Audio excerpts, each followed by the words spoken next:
Oke. Assalamualaikum warahmatullahi wabarakatuh. Waalaikumsalam warahmatullahi wabarakatuh. Ya, alhamdulillah kita masih dapat bertemu dalam pertemuan Google Meet kali ini. Dalam pertemuan Google Meet kali ini kita sudah masuk ke tema 8 ya, di mana tema 8 ini berkenaan dengan Praja Muda Karana ya. Praja Muda Karana yang kependekan dari kata pramuka, di mana ini berarti seorang pramuka adalah seorang mempunyai jiwa muda. Oke, lanjut ya. Nah, sebelum memulainya, Bapak meminta untuk Aiman membacakan surat Al-Fatihah dan doa mulai belajarnya. Silakan Aiman. A'udzu billahi minasyaitonir rajim. Bismillahirrahmanirrahim. Alhamdulillahi rabbil alamin. Ar-Rahmanir Rahim. Maliki yaumiddin. Iyyaka na'budu wa iyyaka nasta'in. Ihdinas shiratal mustaqim. Shiratal ladzina an'amta 'alaihim ghairil maghdubi 'alaihim waladdallin. Amin. Bismillahirrahmanirrahim. Raditu billahi rabba wa bil islami dina wa bi Muhammadin nabiyya wa rasulah. Rabbi zidni ilman warzuqni fahman. Amin.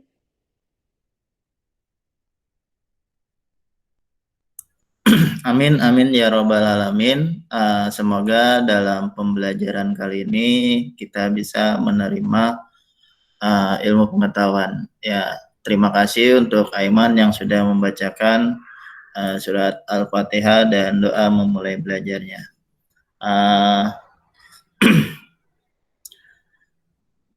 Ya, tadi sebelum kita masuk untuk ini, untuk belajar, Bapak memperdengarkan beberapa lagu yang berkenaan dengan pramuka, yaitu Mas Pramuka dan beberapa mas yang ada di kepanduan Hizbul Waton. Ya, nah, kenapa Bapak perdengarkan untuk kalian lagu-lagu Mas HW dan lainnya? Hal ini dikarenakan kita masuk ke tema 8, di mana dalam tema 8 ini kita berkenaan dengan Praja Muda Karana. Ya. Oke. Nah, sebenarnya Bapak sedikit untuk melihat ke belakang ya, di mana sebelum pramuka ini hadir ya, pada masa penjajahan dulu ya, itu ada yang namanya kepanduan ya. Untuk Muhammadiyah itu ada yang dinamakan dengan Hizbul Waton ya. Hizbul Waton ini artinya pembela tanah air ya. Kalau kita lihat seragam Hizbul Waton ini berbeda dengan pramuka. Mungkin kalau kalian yang ya, untuk yang perempuan ya, mungkin melihat kalau seragam Hizbul Waton ini tidak matching ya. tapi ini punya pengertian ya, di mana atasan berwarna coklat, bawahannya berwarna biru ya. Sedangkan kalau kita perhatikan di pramuka ya, atasannya berwarna coklat, bawahannya juga berwarna coklat ya, coklat muda dengan coklat tua. Nah, ini kalau kita lihat seragamnya agak berbeda. Tapi dalam pengertian seragam kita melihat bahwa Hizbul Waton ini memiliki makna ya. Warna coklat yang berarti tanah ya, sedangkan warna biru itu mengartikan air ya, di mana Hizbul Waton dalam artinya pembela tanah air. Jadi dulu sebelum ada pramuka ya, ini banyak kepanduan-kepanduan ya. Salah satunya adalah kepanduan Hizbul Waton. Nah, kemudian pada tahun 1980-an ya, itu kepanduan yang ada di Indonesia ini dilebur menjadi satu kesatuan, yaitu pramuka ya. Di di NU ada kepanduannya, di Muhammadiyah ada kepanduannya, kemudian di orang-orang ya istilahnya banyak kepanduan yang kemudian meleburkan diri menjadi pramuka. Nah, sampai sekarang pramuka tetap ada, tapi pada sekitar tahun 2004 ya, itu kepanduan yang tadinya melebur ya, itu kemudian diperbolehkan lagi ya untuk dikembangkan di instansi-instansi yang bersangkutan. Nah, kemudian mulailah sekolah-sekolah Muhammadiyah mengembangkan lagi atau menghidupkan kembali yang namanya Hizbul Waton. Nah, itu ya sejarah singkatnya ya. Nah, akhirnya kalau di sekolah-sekolah Muhammadiyah kita bukan tidak mengenal ya, kita tidak melaksanakan pramuka, tetapi kita melaksanakan Hizbul Waton. Nah, pada prinsipnya sama ya. Oke, Bapak minta bantuan untuk bacakan halaman 3 ya.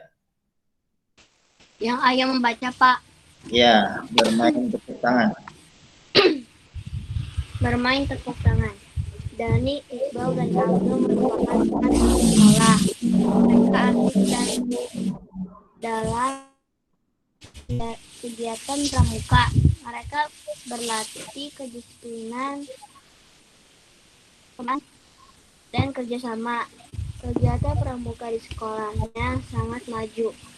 Beberapa kali mereka memenangkan perlombaan. Ada lomba baris berbaris, tali temali, mencari jejak, dan lomba-lomba lainnya. Para siswa di sekolah dari mulai kelas 3 mengikuti kegiatan pramuka. Mereka berlatih seminggu sekali, yaitu Jumat sore. Apakah di sekolahmu juga ada kegiatan pramuka? Apakah kamu juga mengikutinya? Jika belum, kamu dapat mengikutinya agar mendapatkan manfaatnya. Ada banyak latihan dalam pramuka. Salah satu kegiatan yang menyenangkan bagi pramuka pemula adalah tepuk tangan dan menyanyi. Apakah kamu pernah mendengar tepuk tangan pramuka?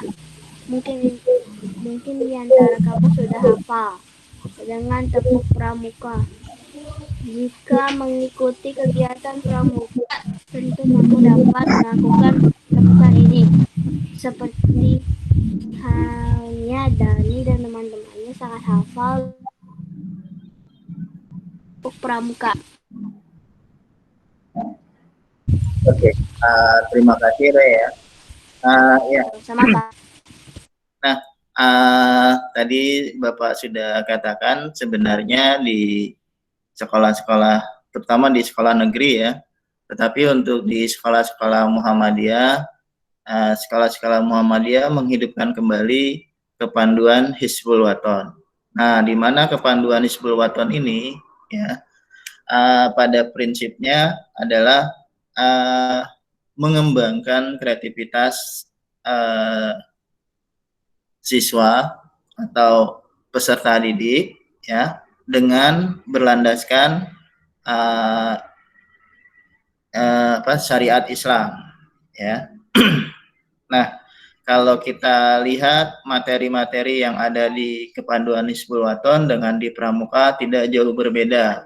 Tetapi kita memiliki ciri yang berbeda dengan Pramuka, di mana dalam kepanduan Hizbul Waton kita di sini di diajarkan ya, diajarkan beberapa ibadah praktis ya, seperti nanti kalian akan diajarkan bagaimana tata cara wudhu, kemudian sholat dan lain-lain yang kebiasaan sehari-hari yang tidak bisa kita lepaskan dari kehidupan kita. Nah, di Pramuka yang tadi dibacakan oleh teman kita Ray, ya, di situ dikatakan bahwa dalam kegiatan Pramuka, ya, itu untuk ya penggalang ya, maksudnya untuk siaga ya. Kalau di Hizbul Waton kan apwal. Nah, di siaga ini ya, ini hanya diperkenankan untuk bermain dan bernyanyi ya. Nah, ya kenapa Banu? Enggak, Pak. Ya nggak apa-apa. Oke, nah jadi di sini yang tadi dibacakan oleh Rey ya, Dani, Iqbal, dan Aldo ini merupakan anggota Pramuka, di mana dalam kegiatan Pramuka di sini diperkenankan ya bagaimana mereka bermain tepuk tangan dan bernyanyi. Nah, di Hizbul Waton juga ada ya, tetapi di Hizbul Waton lebih bercirikan keislaman. Nah, kalau kalian kemarin mengikuti apa yang disampaikan oleh Bu Wisna dalam kepanduan Hizbul Waton ya, di situ ada rumus untuk tepuk HW ya. Jadi 3 3 2 ya, di mana dalam tepuk tepuk HW ya, di situ secara tidak langsung kita diajarkan untuk maksud Bapak diajarkan untuk ibadah praktis, di mana ya 3 3 2 itu rumusnya adalah 3 ditambah 3 adalah 6, dan 6 ini adalah sebuah rukun iman, dan 3 ditambah 2 adalah 5 yang artinya rukun Islam. Nah, di sini di akhir dari Bapak contohkan ya.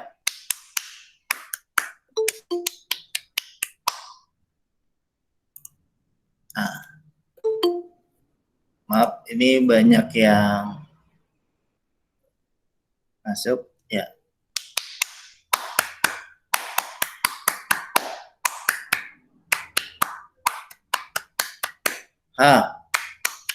W. Yes. Nah, yang di terakhir itu kita ada kata yes ya. Nah, kata yes ini memiliki pengertian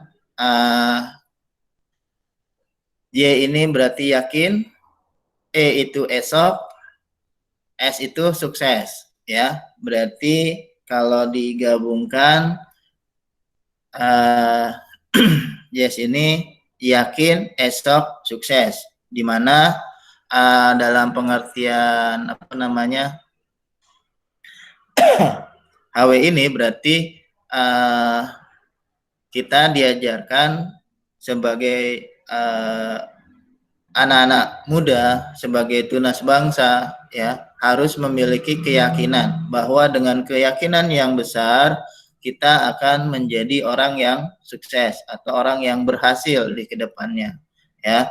Dan pada kesempatan kali ini Bapak sampaikan, bukannya Bapak apa ya, karena di kita bersekolah di Muhammadiyah berarti kepanduan yang kita laksanakan adalah kepanduan Hizbul Waton, bukan kepanduan pramuka. Tapi kita juga harus tahu dan paham apa itu pramuka, ya.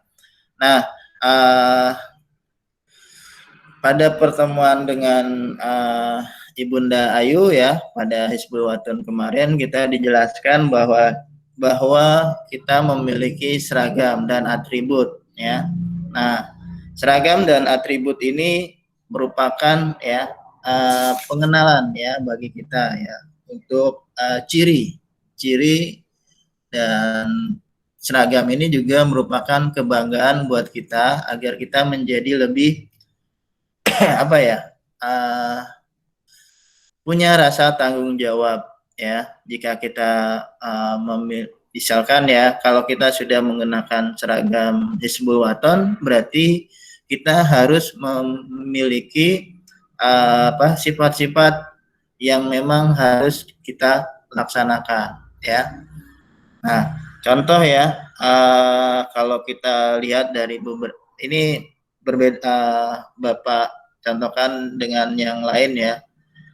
Jadi ketika kita mengenakan seragam Hizbul Waton, ya, bukan berarti kita berbeda dengan pramuka, ya, walaupun dalam seragam kita berbeda, tetapi kita memiliki kesamaan sebagai anak bangsa, ya, dan kita tidak boleh membeda-bedakan satu dengan yang lainnya. Nah, jadi kalau kalian punya teman yang biasanya biasanya bersekolah di sekolah negeri, ya, biasanya itu kalau yang tinggal di sekitar lingkungan Tebet, ya, tapi kemungkinan besar ini ada di ini ada di wilayah Jakarta, ya. Nah, kalau di Jakarta hari Rabu itu adalah untuk kegiatan kepramukaan, ya. Jadi kalau kalian jalan atau keluar rumah, ya, di hari Rabu kalian mengenakan pakaian HW, sedangkan teman-teman kalian mengenakan pakaian pramuka. Nah, di sini mencirikan, ya, walaupun kita berbeda seragam, tetapi kita harus memahami bahwa perbedaan itu adalah sebuah karunia yang harus kita syukuri, ya. Kita tidak boleh saling mengejek atau menghina, ya. Nah, kalau ada teman kita dari orang-orang yang pramuka, kita bisa menjelaskan, ya, arti seragam yang kita miliki, ya, di mana warna yang istilahnya mencolok, ya, warna coklat dengan warna biru dongker, ya, itu adalah warna yang tidak kalau mungkin bagi teman-teman yang lain itu warna yang tidak serasi, tetapi di Hizbul Waton itu mempunyai pengertian yang mendalam, ya. Warna coklat yang berarti tanah dan warna biru yang berarti air, ya. Jadi pengertian dari Hizbul Waton sebagai pembela tanah air, ya. Bukan. Nah, salah satu contoh dari Hizbul Waton, ya, mungkin kita melahirkan seorang jenderal besar, ya, jenderal pertama di Indonesia, yaitu Jenderal Sudirman, di mana beliau lahir dari kepanduan Hizbul Wathan, ya. Dimana kalau kalian lihat, ya, entah itu di klip video Hizbul Wathan, ya, atau yang lain, pasti menampilkan gambar Jenderal Besar Sudirman, ya, dimana Jenderal Sudirman ini adalah jenderal yang berasal dari kepanduan Hizbul Wathan. Nah,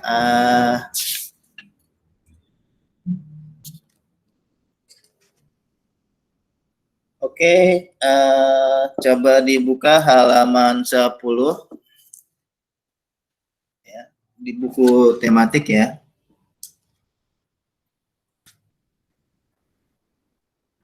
Buku apa, Pak? Buku tematik halaman 10. Tema 8. Ya, tema 8, halaman 10. Yang ini Ya. bukan, Pak? Iya, iya. Oke, Bapak minta ya.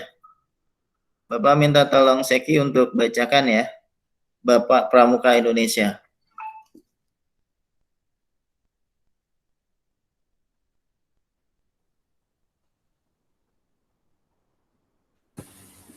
Pak, tadi halaman berapa? Halaman 10.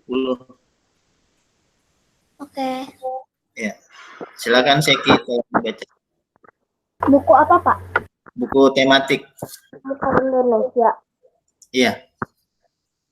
Bapak Pramuka Indonesia ya. Bapak. Ya. Bapak Pramuka Indonesia. Tahukah kamu siapakah Bapak Pramuka Indonesia? Bapak Pramuka Indonesia adalah Sri Sultan Hamengkubuwono. Beliau merupakan Raja Kesultanan Yogyakarta dan Gubernur Daerah Istimewa Yogyakarta. Selain itu, beliau juga pernah menjabat sebagai Wakil Presiden Indonesia periode 1978. Itu Sultan Hamengkubuwono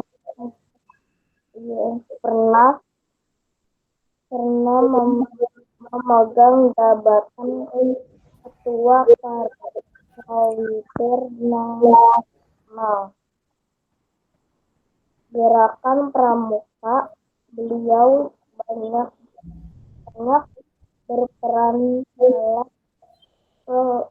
proses lahir dan tumbuh kembangnya gerakan Pramuka di Indonesia. Oh ya, terima kasih Siti sudah membacakan. Ya, jadi tadi teman kita Seki sudah membacakan Bapak Pramuka Indonesia. Nah, Bapak Pramuka Indonesia ini adalah Sri Sultan Hamengkubuwono ya. Nah, jadi Sri Sultan Hamengkubuwono ini adalah seorang raja di Jogja ya. Nah, kalau sekarang sampai sekarang ya, kenapa Jogja dinamakan dengan Daerah Istimewa Yogyakarta ya? Karena di Yogyakarta ini ya pertama pernah menjadi ibu kota negara kita ya, yang kemudian berpindah ke Jakarta atau Batavia pada waktu itu ya. Sebelum di Jakarta, ibu kota negara kita ada di daerah istimewa Yogyakarta. Nah, daerah istimewa Yogyakarta ini ya, ini adalah sebuah daerah yang yang diberikan pemerintah keistimewaan ya, atau berbeda dengan daerah-daerah lain di provinsi yang ada di Indonesia ya, di mana gubernurnya adalah apa namanya, dari Kesultanan atau dari Yogyakarta. Nah, dipegang oleh Hamengkubuwono, Sri Sultan Hamengkubuwono. Nah, di mana ini sampai sekarang. Nah, kalau kalian lihat di sini ada angka Romawi ya, IX ya, itu dibacanya 1 dikurang maksud Bapak 10 dikurang 1. X itu adalah 10, I itu 1. Jadi dibacanya bukan jadi dibacanya 1 mengurangi 10. Berarti ini adalah Sri Sultan Hamengkubuwono ke-9 ya. Di mana dia adalah seorang tokoh yang bergerak ya di kepanduan kepramukaan ya. Ketika apa namanya, kepanduan-kepanduan yang ada di apa namanya di Indonesia ini ya dilebur menjadi sebuah satu kepanduan, yaitu pramuka ya. Nah, Sultan Hamengkubuwono ini pernah menjabat sebagai Ketua Kuartir Nasional pada tahun 1973 sampai dengan 1900 ya. Ya, maaf ya. Maksud Bapak Sri Sultan Hamengkubuwono ini, Sri Sultan Hamengkubuwono ke-9 ini pernah menjabat sebagai Wakil Presiden Indonesia ya. Nah, dia berpasangan dengan Presiden kedua Indonesia, yaitu Bapak Soeharto ya. Nah, di apa namanya pada periode tahun 1973 sampai dengan 1978 ya. Jadi beliau menjadi wakil presiden untuk 1 periode ya, di mana pada saat itu dia sebagai wakil dari Presiden Soeharto. Nah, dia ini juga sangat berperan penting dalam kemajuan gerakan kepramukaan. Makanya pemerintah menganugerahinya sebagai Bapak Pramuka Indonesia ya. Jadi kalau ada pertanyaan siapa Bapak Pramuka Indonesia, ya jawabannya adalah Sri Sultan Hamengkubuwono ke-9 ya. Itu ya, sampai di sini ada pertanyaan? Tidak, Pak. Ya, kita bisa lanjut ya. Tidak, Pak. Oke. Oke, kita bisa lompat ke halaman 14 ya. Bapak minta tolong untuk siapa ya? Zikri. Bapak udah mau dengar suara Zikri. Tolong dibuka halaman 14. Baik, Pak. Amatilah gambar lambang negara berikut. Bacaan tentang lambang negara Indonesia.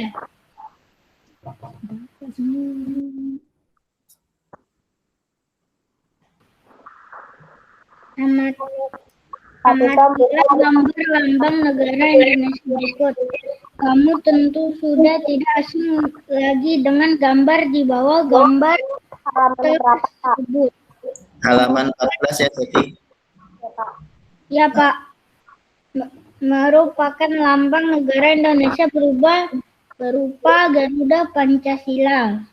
Lambang negara adalah suatu bentuk yang digunakan sebagai lambang resmi negara. Lambang burung Garuda menggambarkan kebesaran dan kekuatan. Indonesia ingin menjadi negara yang besar dan kuat sebagai warga negara.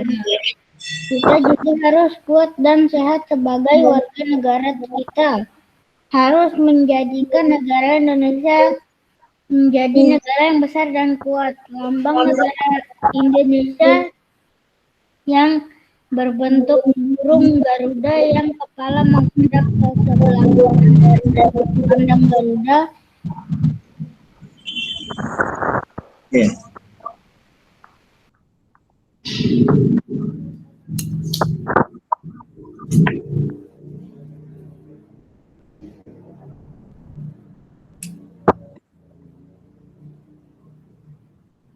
Ya, kenapa Jikri? Suaranya hilang?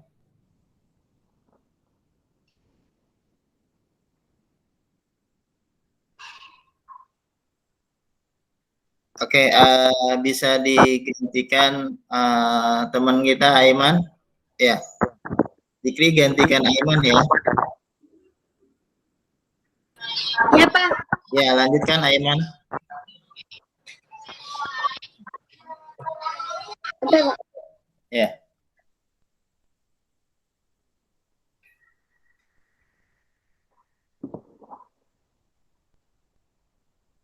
Pak, Ya. yang tadi yang Zikri yang mana Pak, yang lambang negara Indonesia yang berbentuk burung Garuda dengan Ya, kepala paragraf menghadap ke kedua sebelah ya. kanan, Pak? Paragraf kedua, kalimat pertama. Ya, kamu mulai dari paragraf kedua aja. Lambang negara Indonesia yang berbentuk burung Garuda dengan kepala menghadap ke sebelah kanan dari sudut pandang Garuda dan mempunyai perisai berbentuk seperti jantung yang digantung menggunakan rantai pada leher Garuda dan terdapat semboyan Bhinneka Tunggal Ika yang bermakna meskipun berbeda-beda tetapi tetap satu. Tertulis di atas pita yang dicengkeram oleh Garuda Sultan Hamid Kuala yang merancang lambang ini. Namun kemudian disempurnakan oleh Soekarno. Garuda Pancasila merupakan burung yang sudah dikenal lama dengan sejarah. Nusantara Indonesia burung ini merupakan tunggangan Dewa Wisnu yang berwujud seperti burung Raja Wali. Maaf, jaringannya Ya, nggak apa-apa, Zikri. Untuk menggambarkan negara Indonesia merupakan bangsa yang kuat dan besar.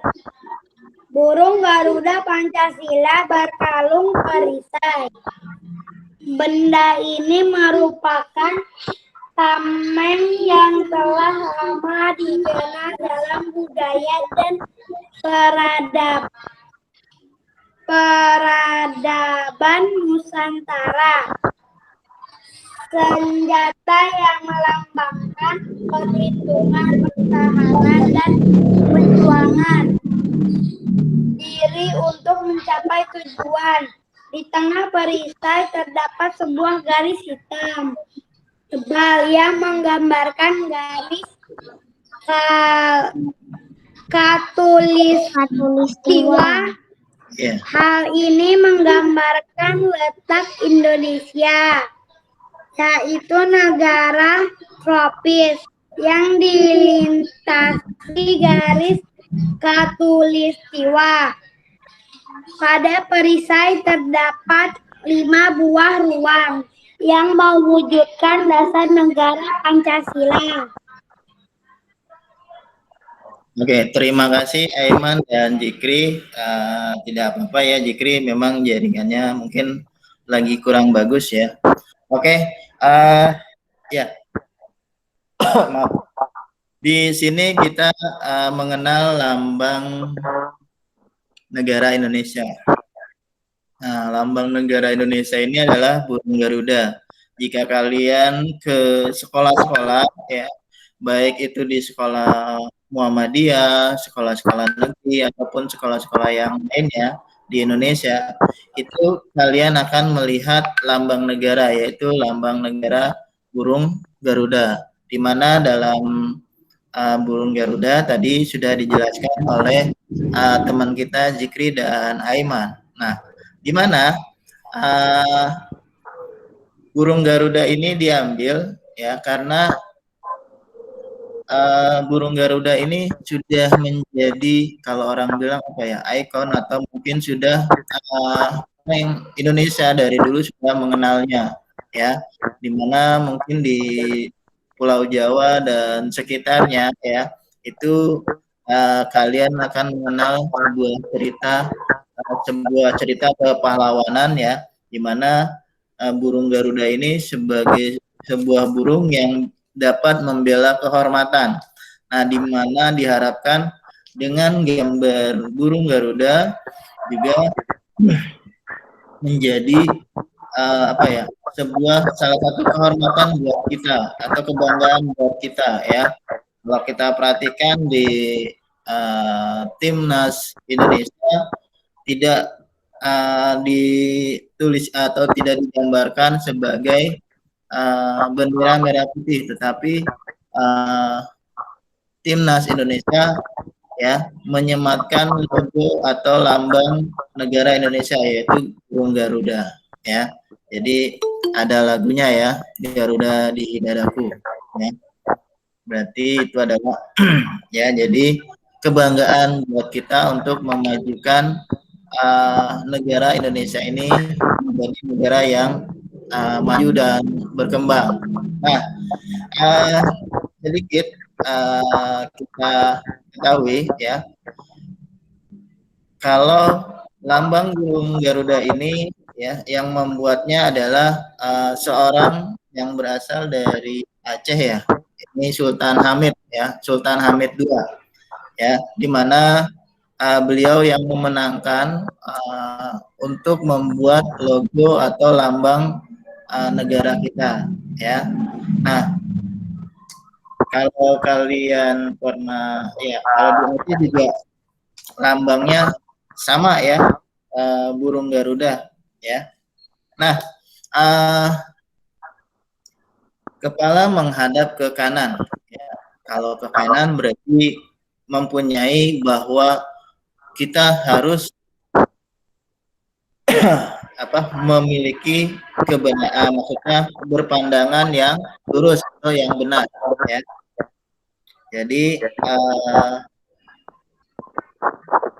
pada awalnya lambang burung Garuda ini tidak ada yang namanya jambul di belakangnya ya. Ini kalau kita perhatikan ya di sini ya. Nah, ini gambar kepala di sini istilahnya polos ya. Nah, kalau polos itu kita agak mirip sebagai burung elang atau burung yang bisa dijadikan lambang dari negara-negara lain. Nah, kemudian Presiden kita Soekarno memberikan jambul yang ada di belakang kepala burung Garuda ya. Jadi agar kita berbeda dengan negara lain, karena banyak negara-negara yang memiliki logo burung ya. Nah, dalam burung Garuda ini dikalungkan sebuah rantai ya, berbentuk perisai ya. Berbentuk perisai. Ya, saya mau ke toilet dulu. Ya, silakan. Ya, jadi ini dikalungkan rantai ya. Ada perisai di sini. Nah, kenapa ini perisai? Perisai ini melambangkan bahwa negara kita akan kokoh, kuat ya, dengan kalau di sini ada gambar ya, itu ada gambar kepala banteng, kemudian ada gambar pohon beringin, padi kapas, rantai emas, rantai baja ya, kemudian gambar bintang emas. Nah, di mana di sini mewakili dari sila-sila yang ada dalam Pancasila ya.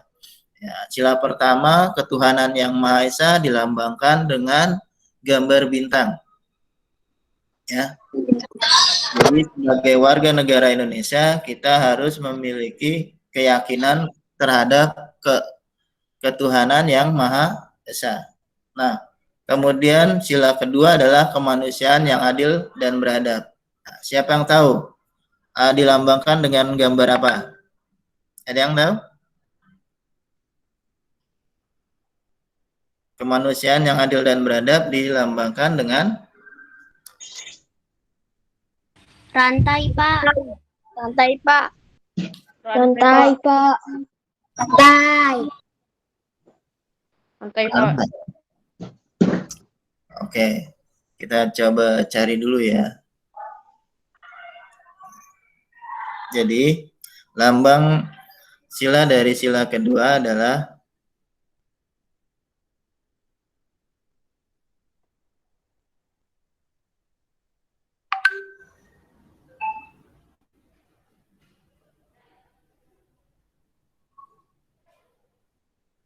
ya. Kenapa disimbolkan dengan rantai?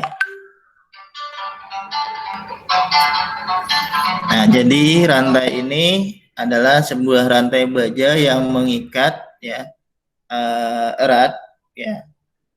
Jadi kemanusiaan yang adil dan beradab. Nah, sebagai bangsa Indonesia harus mempunyai kepribadian yang kuat ya, agar kepribadian ini dapat menyatukan seluruh rakyat Indonesia ya. Nah, kemudian sila yang ketiga yaitu Persatuan Indonesia. Siapa yang tahu lambang dari Beringin. ya? Nah, kenapa lambangnya sebagai pohon beringin ya? Mungkin kalau dulu waktu Bapak kecil, Bapak sering ditakut-takutin kalau pohon beringin ini adalah tempatnya apa ya? Hantu atau setan ya. Tetapi Hantu, Pak. ya. Nah, kalau di sini pohon beringin kenapa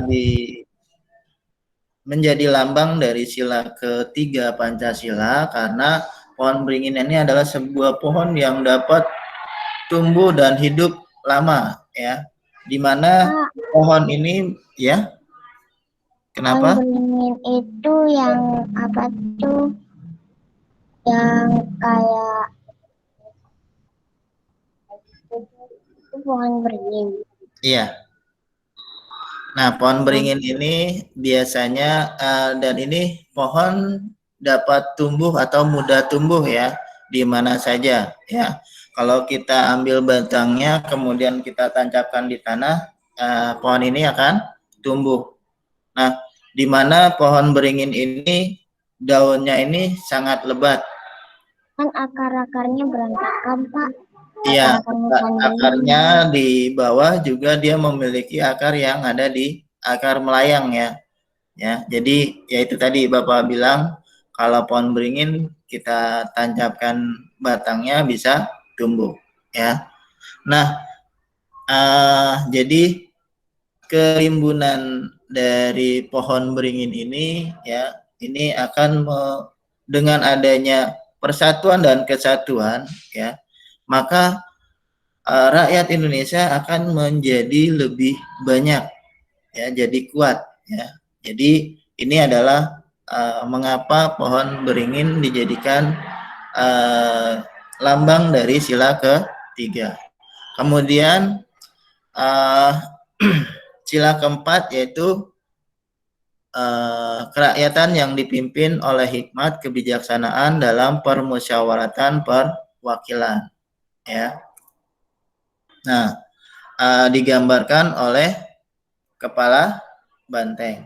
Nah, kemudian lambang dari sila kelima yaitu keadilan sosial bagi seluruh rakyat Indonesia, dilambangkan dengan gambar padi dan kapas. Kenapa lambang dari sila kelima ini adalah padi dan kapas? Karena padi dan kapas ini merupakan lambang dari kesejahteraan, ya, di mana rakyat Indonesia ini makanan pokoknya adalah beras atau nasi, ya, dan kemudian kapas di sini sebagai kebutuhan sandang, ya. Jika kebutuhan pokok sudah terpenuhi, maka kebutuhan sandang berupa pakaian, rumah dan lainnya bisa dimiliki, atau setelah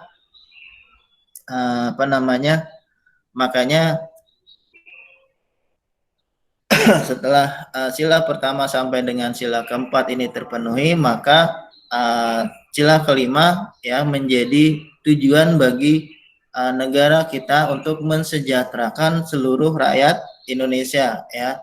Jadi tidak akan ada lagi orang-orang yang terlantar. Nah, di mana dalam Undang-Undang Dasar 1945, ya, fakir miskin dan anak yatim dipelihara oleh negara, ya, di situ, ya. Jadi ini untuk mensejahterakan rakyat Indonesia, di mana dalam mensejahterakan ini pemerintah bukan dalam bentuk bantuan pangan, ya, tetapi dalam bentuk fasilitas seperti irigasi, ya, agar pertanian menjadi lebih berkembang dan maju. Kemudian juga dibuat sebuah halaman berapa ya, Pak? masih halaman 14 sampai 15, ya. Kemudian jalan-jalan, pembangunan infrastruktur itu merupakan untuk menjadikan rakyat kita atau negara kita menjadi rakyat yang sejahtera, ya. Oke, tapi untuk di masa pandemi ini, Saya pernah lihat pohon beringin, Pak. kenapa? Saya pernah lihat pohon beringin di Ya, jadi pada masa pandemi ini kita berharap, ya, bahwa negara kita ini tetap menghadapi pandemi ini secara bersama-sama, yaitu dengan menjaga 3M, ya, menggunakan masker, mencuci tangan, dan menjaga jarak, di mana ini dapat mengurangi, dan ini juga pemerintah sangat mendukung, ya, agar pandemi ini cepat berakhir, ya.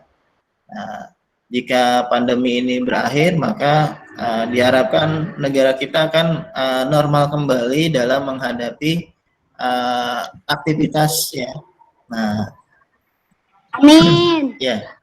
Nah, kemudian di lambang ini, ya, ada yang kita perhatikan, ini ada garis hitam, ya. Garis hitam ini merupakan garis hayal atau garis khatulistiwa, di mana garis khatulistiwa ini adalah garis di mana matahari ini melintas, ya. Kalau kalian pernah lihat, ya, kalau jalan misalnya tanah lapang yang kemudian sering dilalui sebagai entah itu kendaraan motor atau gerobak atau yang lain. Nah, yang di sekitarnya itu tumbuh-tumbuhan, maksudnya ada rumput atau yang lainnya, sedangkan yang terlintas itu adalah berupa tanah yang kering atau kosong yang tidak ditumbuhi, ya. Jadi garis khatulistiwa bisa dicontohkan semacam itu, artinya garis ini hanya tidak berbentuk terlihat garis, tetapi ini hanyalah garis khayal saja. Tetapi kalau kalian berada di sini pada siang hari, atau kalian pernah ke Pontianak, di sana ada yang namanya Tugu Khatulistiwa. Kalau kalian di sana itu berdiri pada jam 12, ya. Bayang-bayang kalian ini tidak terlihat, bukan tidak terlihat ya, tetapi karena bayangan kalian ini tepat di maksud Bapak, karena matahari ini tepat di atas kepala kita, ya. Bukan tepat itu dekat, tetapi berada pas di atas kita. Yang artinya kalau kita contohkan, kalau kalian malam hari menggunakan senter, nah kalian berada di bawah dari lampu senter itu, ya. Bayang-bayang kalian tidak akan ada, ya. Bayang-bayang akan terinjak. Nah, itu yang dinamakan dengan garis khatulistiwa. Nah, negara atau daerah yang dilintasi oleh garis khatulistiwa ini, ya, sebagai sebuah negara yang negara tropis, ya. Artinya ya, di mana kita terletak diapit oleh dua samudra dan dua benua, ya, benua Asia dan benua Australia. Kita berada di Samudra Asia dan Samudra Pasifik. Makanya curah hujan yang ada ini cukup buat negara kita, ya. Ini membuat negara kita menjadi negara yang subur. Kalau kalian lihat di negara-negara seperti Afrika, ya, yang dilintasi oleh garis khatulistiwa, mengapa di sana tandus?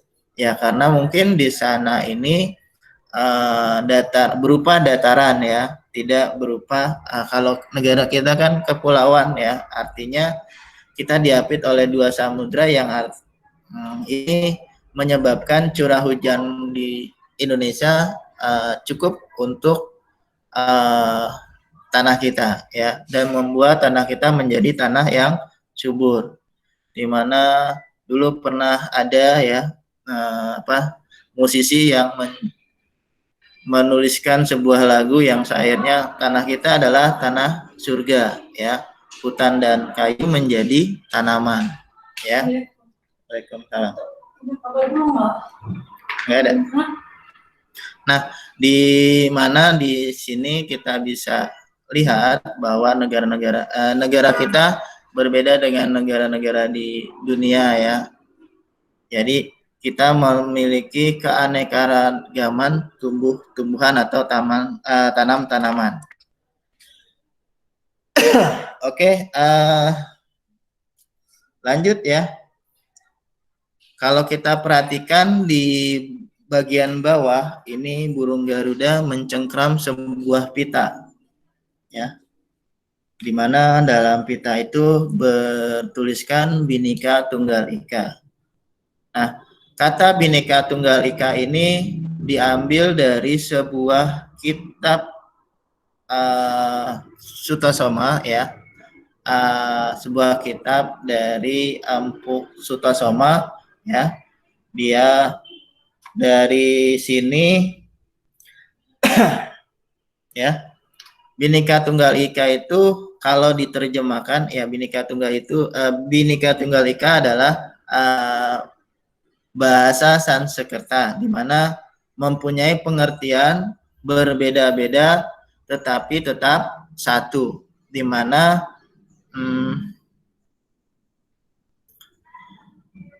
pengertian di sini menandakan bahwa kalau dalam kebinekaan, ya, kebinekaan ini kan berbeda-beda, ya. Ada yang dari Sumatera, dari Jawa, dari Kalimantan, ya. Ini berbeda-beda. Ada bahasanya berbeda, ya. Kemudian adat istiadatnya juga berbeda. Tetapi dengan adanya perbedaan ini bukan membuat kita terpecah, tetapi perbedaan ini sebagai karunia yang harus kita syukuri, ya, untuk menjadikan kita sebagai negara yang kuat, ya. Coba kalau kalian tahu yang dinamakan dengan sapu lidi, ya. Nah, sapu lidi ini diibaratkan sebagai sebuah misalkan sebuah daerah, ya. Satu lidi ini dianggaplah sebuah daerah. Nah, kalau kita satu itu, kalau lidi satu lidi bisa kita patahkan dengan mudah ya, dengan tidak menggunakan banyak tenaga yang kuat. Nah, tetapi jika lidi-lidi ini bersatu ya, nah, kalau kalian patahkan ya, ini tidak akan patah ya. Sekuat apapun kalian tidak bisa mematahkan lidi yang ada. Karena ini merupakan sebuah pengertian ya bahwa nah kalau kita menyapu misalkan dengan satu lidi, walaupun itu bisa, tetapi itu akan memakan waktu dan tenaga yang besar. Tetapi kalau lidi-lidi itu disatukan ya menjadi sebuah sapu ya, maka kita bisa membersihkan. Nah, di mana ini memiliki pengertian dengan persatuan dan kesatuan kita bisa mengusir orang yang menjajah negeri kita ya. Nah,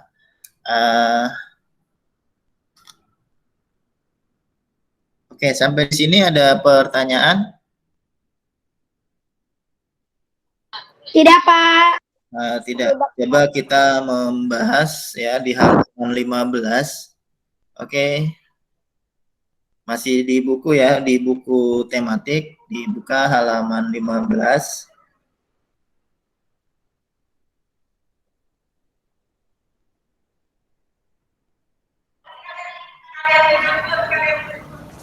Ya, jadi untuk yang di sebelah kiri, kedudukan atau arti penting bagi bangsa Indonesia ya. Jadi sebagai lambang negara ya. Jadi memiliki pengertian yang besar ya, dan merupakan kebanggaan bagi bangsa Indonesia. Ya, jadi kedudukan atau arti penting bagi bangsa Indonesia ya, sebagai lambang negara. Ya, sebagai lambang negara. Kemudian pencipta gambar. Pencipta gambarnya adalah Sultan Hamid II. Ya, berasal dari mana? Berasal dari Aceh. Berasal dari Nanggro, Aceh, Darussalam.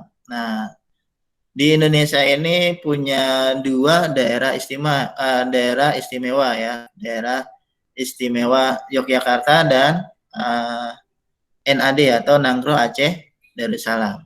Ya. Jadi kalau kalian ke Aceh, di sana ya mungkin ada yang namanya hukum Islamnya kuat ya, karena Nanggro Aceh sebagai sebuah daerah istimewa. Nah, kemudian kalau di Yogyakarta sebagai daerah istimewa karena pernah menjadi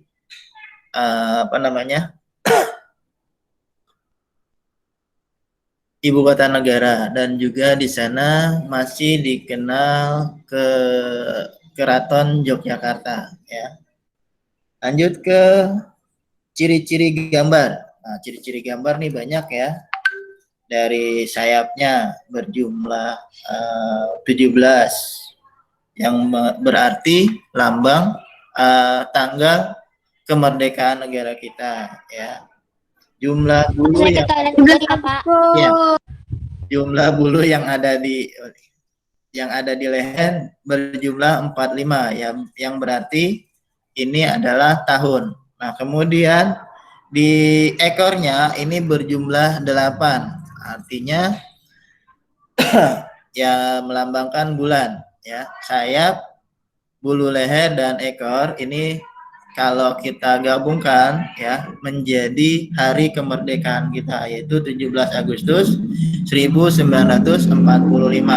Nah, kemudian di perisai ada gambar bintang, ini melambangkan sila pertama, yaitu sila ketuhanan yang Maha Esa. Kedua, gambar rantai baja yang melambangkan sila kedua. Keadilan sosial sebagai keadilan sosial yang Kemanusiaan yang adil dan beradab. Nah, kemudian beradab. ya, kemudian pohon beringin, ya. Kemudian ini dari pertama bintang, kemudian rantai, kemudian ketiga Pohon pohon beringin. beringin, ya, melambangkan sila ketiga persatuan Indonesia. Indonesia. Ya, kemudian di sini ada gambar kepala Kepala banteng banteng.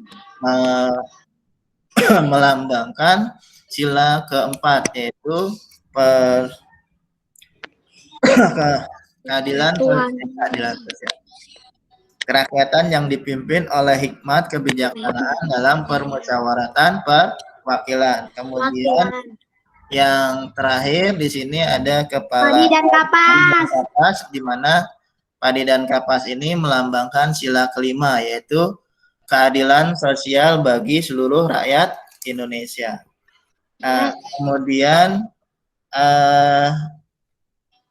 kaki burung Garuda mencengkeram sebuah pita yang bertuliskan Bhinneka Tunggal Ika. Artinya berbeda-beda tetapi tetap satu. Itu ya, ciri-ciri dari gambar. Ada lagi yang lain ciri-ciri dari gambar burung Garuda? Mungkin ada yang terlewat? Ada yang paham?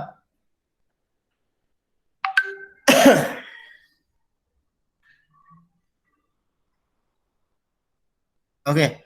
Ya, satu ya, itu garis hitam di tengah perisai. Itu adalah melambangkan garis khatulistiwa. Nah, kenapa perisainya ini kita lihat atau kita perhatikan seperti segi lima? Ada yang tahu? Waalaikumsalam. Ya, kenapa berbentuk segi lima? Nah, perisai berbentuk segi lima ini melambangkan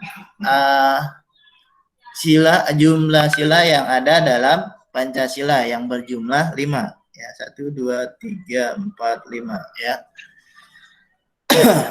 Nah, kenapa diambil perisai? Nah, perisai ini mempunyai pengertian bahwa perisai, kalau kita lihat mungkin di tari-tarian tradisional ada perisai atau tameng ini dibuat agar kita terhindar dari serangan-serangan musuh. Nah, perisai ini diibaratkan sebagai sebuah tameng yang dapat melindungi segenap tanah air Indonesia, ya. Jadi dengan tameng Pancasila ini, maka Indonesia menjadi negara yang kuat, aman, dan sejahtera, ya. Jadi kalau orang sudah memiliki keyakinan terhadap Tuhan Yang Maha Esa, maka kita juga akan, terutama kita sebagai umat Muslim, ya, sebagai orang yang percaya akan syariat Islam, ya, kita akan mempunyai kepribadian yang luhur, ya. Nah, makanya kita bisa menciptakan ketentraman dalam kehidupan sehari-hari, ya. Nah, itu dia kenapa harus dilambangkan dengan gambar perisai, agar perisai ini diharapkan dapat melindungi segenap tumpah darah Indonesia. Oke. Yang terakhir, makna tiap simbol dalam gambar. Ya, tadi Bapak sudah ceritakan satu persatu, ya. Simbol pita bertuliskan Bhinneka Tunggal Ika itu mempunyai pengertian berbeda-beda tetapi tetap satu, ya. Menyimbolkan bahwa negara kita yang sangat banyak keanekaragaman suku bangsa ini, ya, bahasa, adat istiadat, tetapi kita menjadi sebuah negara yang kuat, negara yang negara yang kuat, ya, negara yang mempunyai peradaban tinggi, di mana satu dan lainnya saling menguatkan, ya.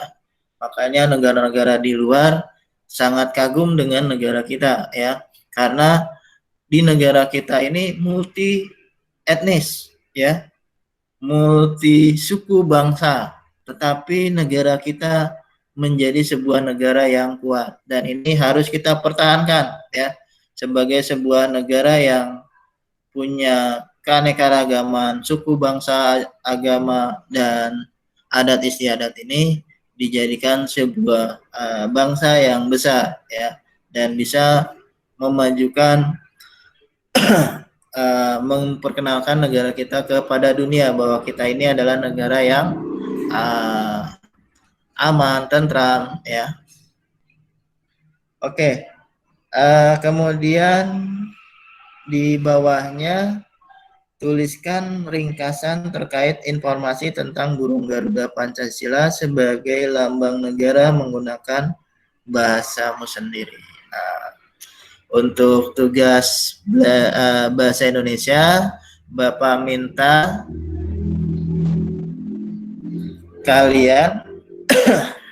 kalian membuat tulisan atau ringkasan cerita ya tentang arti lambang burung Garuda ini ya. Kamu baca baik-baik, kemudian kamu tulis atau kamu buat ringkasannya dengan bahasa atau tulisan kamu sendiri ya. Di buku tulis aja ya. Nah, kemudian sampai di sini ada pertanyaan? Tidak, Pak. Tidak. Kalau tidak ada pertanyaan, Bapak minta nanti untuk PKN-nya kalian membuat atau menulis ya, menulis bunyi Pancasila, kemudian tulisannya itu dengan lambang atau lambangnya ya. Misalkan sila pertama itu dilambangkan dengan gambar bintang ya. Jadi kalian buat tulisan dan kalian buat gambarnya dengan, boleh dengan gambar, maksudnya boleh dengan tangan digambar, atau kalian bisa menggunting kalau kalian mendapatkan logo itu mungkin dari buku ya yang sudah tidak terpakai ya, kalian tempelkan di buku tulis kalian ya. Oke, kalian cari 5 lambang burung Garuda, kemudian kalian tempelkan di ya. Untuk tugas PKN-nya kalian tulis Pancasila, bunyi Pancasila di buku tulis ya. Halaman berapa tugasnya? Tugasnya kita nggak di halaman, ini tugasnya kalian buat di buku tulis aja ya. Buku tulis PKN kan, Pak? Iya, buku tulis PKN kalian tulis bunyi Pancasila dan 5 silanya, kemudian setiap sila ini kalian tempelkan atau kalian gambarkan yang mewakili dari lambang atau logo dari lambang-lambangnya ya, yang mewakilinya. Misalkan sila pertama apa, sila kedua apa, sila ketiga apa, ya. Ya.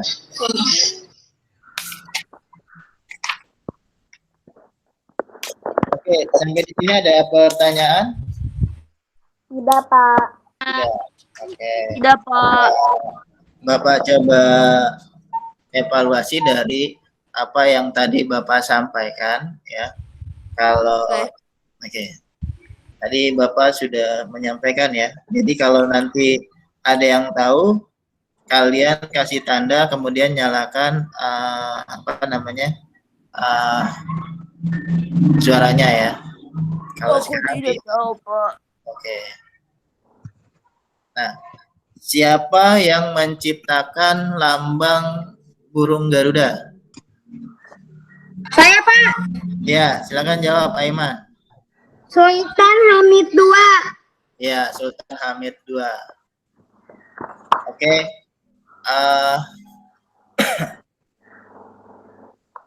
Apa arti burung maksud Bapak, apa arti tulisan Bhinneka Tunggal Ika?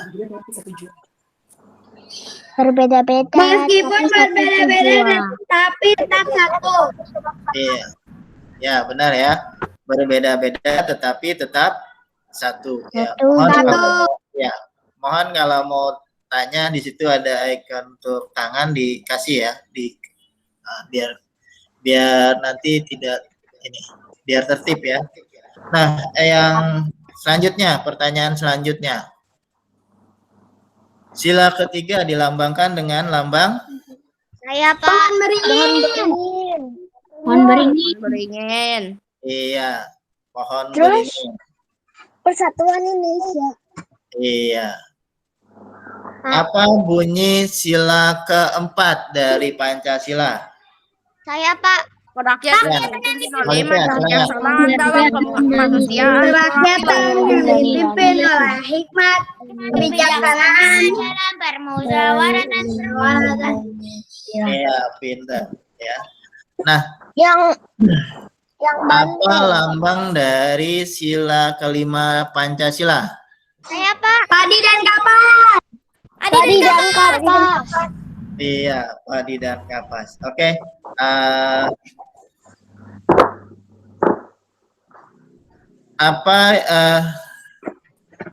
Di mana bagian dari burung Garuda yang menandakan tanggal hari kemerdekaan kita? Sayapnya Pak. Aku lupa Pak. Ya. Iya, dari sayapnya yang berjumlah 17. 17. Ya. Luas. Yang artinya 17 Agustus Pak. Iya, berarti 17 itu adalah hari 17. Oke. Nah, yang perlu kalian ketahui juga ya, 17 Agustus 1945 adalah jatuh atau bertepatan dengan bulan suci Ramadan, ya. Jadi kita merdeka pada saat itu jatuh pada bulan Ramadan. Ya. Ramadan. Jadi kalau kita bilang ini, ya, negara kita ini merdeka ya, bertepatan dengan bulan suci Ramadan, di mana kaum muslimin sedang melaksanakan ibadah saum Ramadan. Oke. Nah, ini agak melenceng ya dari yang Pak. ya. Sultan seperti nama adik sepupuku yang laki. Iya. Sultan Arkan Kusuma. Iya. Jadi Sultan Hamid II ini adalah seorang yang berasal dari ya.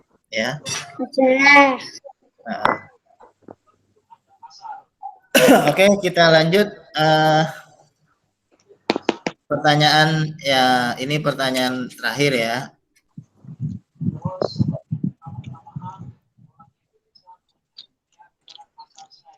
Apa makna garis hitam yang ada pada perisai?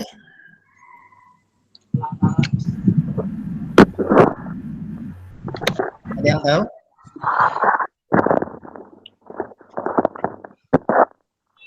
Di Pancasila. Iya.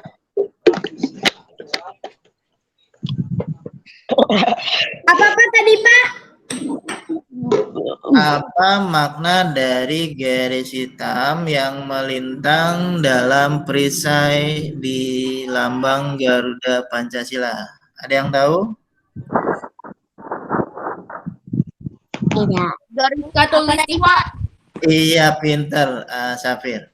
Jadi garis hitam yang melintang di perisai itu adalah garis yang melambangkan garis Katulistiwa, di mana negara kita ini dilintasi oleh garis Katulistiwa. ya, tepatnya di Kalimantan, ya, di daerah Pontianak sana, ya. Sampai di sana ada yang namanya Tugu Katulistiwa. Jadi kalau kalian jam 12 kalian berdiri di sana, gambar kalian tidak ada atau bayang-bayang kalian tidak ada. Oke, sampai di sini ada pertanyaan? Tidak, Pak. Tidak, Pak. Ya, kalau tidak ada, ya, Bapak minta kalian untuk menampilkan ya fotonya.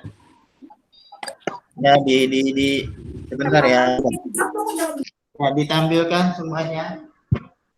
Aku belum pakai kacamata. Iya.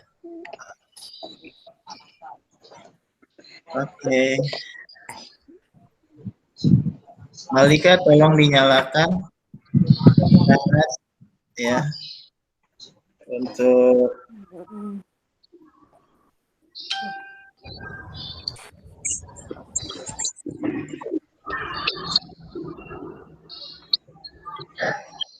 oke. Cahnas. Ya, saya belum tuh, Pak. Sama ada banyak lagi tuh, Pak. Ya, Malika. Biasa ya. Oke ya. Oke, 1, 2.